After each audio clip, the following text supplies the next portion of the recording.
Hi ನಮಸ್ಕಾರ. News ಫಸ್ಟ್ಗೆ ಸ್ವಾಗತ. ನಾನು ನವೀನ್ ಕುಮಾರ್ BN. ತಾಯಿಗೆ ಮಕ್ಕಳೇ ಪ್ರಪಂಚ. ಹೆತ್ತು ಹೊತ್ತು ಸಾಕಿದಂತಹ ಅವಳ ಕಣಕಣದಲ್ಲೂ ಮಕ್ಕಳೇ ತುಂಬಿರ್ತಾರೆ.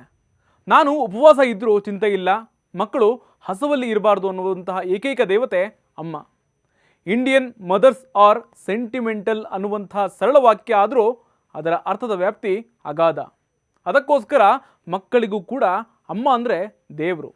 ಆದರೆ ಇಲ್ಲೊಬ್ಬಳು ತಾಯಿ 9 ತಿಂಗಳು ಹೊಟ್ಟೆಯಲ್ಲಿಟ್ಕೊಂಡು ಸಾಕಿ ಸಲಹಿಸಿ ತನ್ನ ತಲೆ ಎತ್ತರಕ್ಕೆ ಬೆಳೆದ ಮಗನ ಜೀವ ತೆಗೆಯೋದಕ್ಕೆ ನನಗೆ ಪರ್ಮಿಷನ್ ಕೊಡಿ ಅಂತ ಪೊಲೀಸ್ ಸ್ಟೇಷನ್ಗೆ ಮೆಟ್ಲೆತ್ತಿದ್ದಾಳೆ.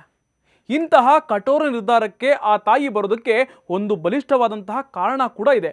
ಹೌದು, ಬಹುಶಃ ಯಾವುದೇ ತಾಯಿ ಪೊಲೀಸ್ ಸ್ಟೇಷನ್ಗೆ ಬಂದು ಹೆತ್ತ ಮಗನನ್ನೇ ಜೀವ ತೆಗೆಯೋದಕ್ಕೆ ಅನುಮತಿ ಕೊಡಿ ಅಂತ ಕೇಳಿರೋದು ಇತಿಹಾಸದ ಪುಟಗಳನ್ನು ತೆಗೆದರೆ ಇಂತಹ ಘಟನೆಗಳು ಘಟಿಸಿಲ್ಲ ಅಂತಲೇ ಹೇಳ್ಬೋದು. ಆದರೆ ತುಮಕೂರು ಜಿಲ್ಲೆಯ ತುರುವೇಕೆರೆ ನಿವಾಸಿ ರೇಣುಕಮ್ಮ ಅನ್ನುವಂತಹ ಮಹಿಳೆ ಮಾತ್ರ ಎಲ್ಲರಿಗಿಂತಲೂ ಭಿನ್ನವಾಗಿ ನಿಂತಿದ್ದಾಳೆ. ಹಾಗಂತ ಈ ಮಹಿಳೆ ಕಠೋರಿ, ನಿರ್ದಯಿ, ನಿಷ್ಕರುಣಿ ಅಂತ ಮಾತ್ರ ತಿಳ್ಕೊಬೇಡಿ. ಎಲ್ಲ ಅಮ್ಮಂದಿರಂತೆ ಈಕೆಯೂ ಕೂಡ ಪ್ರೀತಿ ಎಂಬ ಅಕ್ಷಯ ಪಾತ್ರೆಯನ್ನು ಒಡಲಲ್ಲಿ ಇಟ್ಕೊಂಡಿರೋಳೆ. ಆದರೆ ಈಕೆಯ ಮಗನಿಂದಾಗಿ ಮಗ ನೋಯಿಸಿರುವಂತಹ ರೀತಿಗೆ ಈ ತಾಯಿ ಕಠೋರವಾಗಿ ನಿಂತ್ಕೊಂಡಿದ್ದಾಳೆ. ಅಷ್ಟಕ್ಕೂ ಹೆತ್ತ ಮಗನನ್ನು ಕೊಲ್ಲೋದಕ್ಕೆ ಪೊಲೀಸರಿಗೆ ಅನುಮತಿ ಕೇಳೋ ರೀತಿ ತಾಯಿಗೆ ಮಗ ಮಾಡಿದ್ದಾದರೂ ಕೂಡ ಏನು, ಮಗನ ಕತೆ ಏನು ಅನ್ನುವಂತಹ ಪ್ರಶ್ನೆಗಳು ನೀವು ಕೇಳ್ಬೋದು. ತುರುವೇಕೆರೆಯ ರೇಣುಕಮ್ಮನ ಮಗನ ಹೆಸರು ಅಭಿಷೇಕ್ ಅಂತ. ಇವನಿಗಿನ್ನೂ 20 ವರ್ಷ ಅಷ್ಟೇ.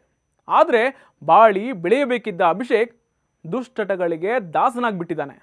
ಸಹವಾಸ ದೋಷದಿಂದ ಸನ್ಯಾಸಿ ಕೆಟ್ಟ ಅನ್ನೋ ರೀತಿ ಜೊತೆಯಲ್ಲೇ ಇದ್ದಂತಹ ಫ್ರೆಂಡ್ಸ್ಗಳು ಸೇರಿಕೊಂಡು ಕಲಿಬಾರದಂತಹ ಚಟಗಳನ್ನು ಕಲ್ತುಬಿಟ್ಟಿದ್ದಾನೆ. ಡ್ರಗ್ಸ್, ಗಾಂಜಾ ಸೇವನೆಯಿಂದ ದೇಹ ಅನಾರೋಗ್ಯ ಕೂಡ ತುತ್ತಾಗೋಗಿದೆ. ಮಗ ಅಭಿಷೇಕ್ ದುಡ್ಡು ಕೊಡು ಅಂತ ಪೀಡಿಸ್ತಾನೆ. ಅಕಸ್ಮಾತ್ ದುಡ್ಡು ಕೊಡದೇ ಇದ್ದರೆ ಕಂಡವರ ಮೇಲೆ ಜಗಳಕ್ಕೆ ಹೋಗ್ತಾನೆ. ಇವನು ಹೊರಗಡೆ ಹೋದರೆ ತಾಯಿಗೆ ಟೆನ್ಷನ್, ಯಾರ ಜೊತೆ ಜಗಳ ಮಾಡ್ತಾನೋ ಅನ್ನುವಂಥ ಭಯದಿಂದ ಜೀವನ ತಳ್ಳೋ ರೀತಿ ಆಗೋಗಿದೆ.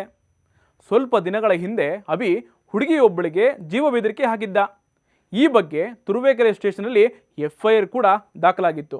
ಅಭಿಯನ್ನ ಹುಡುಕುವಂಥ ನಡುವೆ ಸಾರ್ವಜನಿಕರೇ ಹಿಡಿದು ಹಿಗ್ಗಾಮುಗ್ಗ ಹೊಡೆದು ಪೊಲೀಸರಿಗೆ ಒಪ್ಪಿಸಿದ್ದಾರೆ. ಪ್ರತಿ ಬಾರಿಯೂ ಏನಾದರೂ ಒಂದು ಎಡವಟ್ಟು ಮಾಡುವಂತಹ ಮಗನನ್ನು ಒಂದು ಜೈಲಿಗೆ ಹಾಕಿ, ಇಲ್ಲ ಕೊಲ್ಲೋದಕ್ಕೆ ನನಗೊಂದು ಅನುಮತಿ ಕೊಡಿ ಅಂತ ತಾಯಿ ರೇಣುಕಮ್ಮ ನೋವನ್ನು ಹೇಳ್ಕೊಂಡಿದ್ದಾಳೆ. ತುರುವೇಕೆರೆಯಲ್ಲಿ ಡ್ರಗ್ಸ್ ಹಾವಳಿ ಮಿತಿ ಮೀರ್ತಾ ಇದೆ. ಮಾದಕ ವಸ್ತುಗಳು ಸುಲಭವಾಗಿ ಸಿಗ್ತಾ ಇದೆ. ಇದರಿಂದ ಹುಡುಗರು ಹಾಳಾಗ್ತಾ ಇದ್ದಾರೆ. ಸ್ಟೇಷನ್ಗೆ ಕಂಪ್ಲೇಂಟ್ ಕೊಟ್ಟರು ಏನೂ ಪ್ರಯೋಜನ ಆಗ್ತಿಲ್ಲ ಅಂತ ಜನ ಹೇಳ್ತಾ ಇದ್ದಾರೆ. ಅದೇ ರೀತಿ ಅಭಿಷೇಕ್ ಕೂಡ ಡ್ರಗ್ಸ್ ಮಾಯಾಜಲಕ್ಕೆ ಅಡಿಕ್ಟ್ ಆಗೋಗಿದ್ದಾನೆ. ಒಂದು ಕಡೆ ಡ್ರಗ್ಸ್, ಗಾಂಜಾ ವ್ಯಸನಿಯಾಗಿರೋ ಮಗನ ಕಿರುಕುಳ, ಇನ್ನೊಂದು ಕಡೆ ಬಡತನ. ಇದರ ಜೊತೆಗೆ ದುಡ್ಡು ಕೊಡು, ಬೈಕ್ ಕೊಡಿಸು, ಹೊಸ ಮೊಬೈಲ್ ಕೊಡಿಸು ಅಂತ ಹಠ ಮಾಡ್ತಿದ್ದ. ಮಗ ಅಂತ ಸಾಲ ಮಾಡಿಯಾದರೂ ಕೂಡ ಕೊಡಿಸ್ತಾ ಇದ್ದು ತಾಯಿ. ದುಡ್ಡು ಕೊಡದೇ ಇದ್ದರೆ ಎಲ್ಲಿ ಕಳ್ತನ ಮಾಡ್ತಾನೋ ಅನ್ನುವಂಥ ಭಯ ಆಗ್ತಾ ಇತ್ತಂತೆ. ಅದಕ್ಕೋಸ್ಕರ ಮಗನನ್ನು ಜೈಲಿಗೆ ಹಾಕ್ಬಿಡಿ, ಇಲ್ಲ ಅವನನ್ನು ಸಾಯಿಸೋದಕ್ಕೆ ನನಗೆ ಪರ್ಮಿಷನ್ ಕೊಡಿ ಅಂತ ಕೇಳ್ಕೊಂಡಿದ್ದಾಳೆ ರೇಣುಕಮ್ಮ. ಸಹಜವಾಗಿ ತಾಯಂದರು ಮಕ್ಕಳ ತಪ್ಪನ್ನು ಸೆರಗಲ್ಲಿ ಮುಚ್ಚಿಟ್ಕೊಳ್ತಾರೆ, ಬುದ್ಧಿವಾದ ಹೇಳ್ತಾರೆ. ಆದರೆ ಯಾವುದನ್ನೂ ಕೇಳದೆ ಚಟಗಳಿಗೆ ದಾಸನಾಗಿ ಮನೆಯ ಮರ್ಯಾದೆ ತೆಗೆದ್ರೆ ಯಾವ ತಾಯಿಯೂ ಸುಮ್ಮನಿರೋದಿಲ್ಲ ಅನ್ನೋದಕ್ಕೆ ಈ ತಾಯಿ ರೇಣುಕಮ್ಮ ಉದಾಹರಣೆ ಆಗಿದ್ದಾಳೆ. ಆದಷ್ಟು ಬೇಗ ಮಗ ಸರಿದಾರಿಗೆ ಬರಲಿ, ನೊಂದಿರೋ ಆ ತಾಯಿಗೆ ಸಮಾಧಾನ ಜೀವನ ಸಿಗಲಿ ಅಂತ ಆಶಿಸೋಣ. ಇದಾಗಿತ್ತು ಇಂದಿನ ಸ್ಪೆಷಲ್ ರಿಪೋರ್ಟ್. ಅಪ್ಡೇಟ್ಗಳಿಗಾಗಿ ನೋಡ್ತಾ ಇರಿ ನ್ಯೂಸ್ ಫಸ್ಟ್, ನಿರ್ಭೀತಿಯಿಂದ ನಿಮ್ಮ ಪರವಾಗಿ.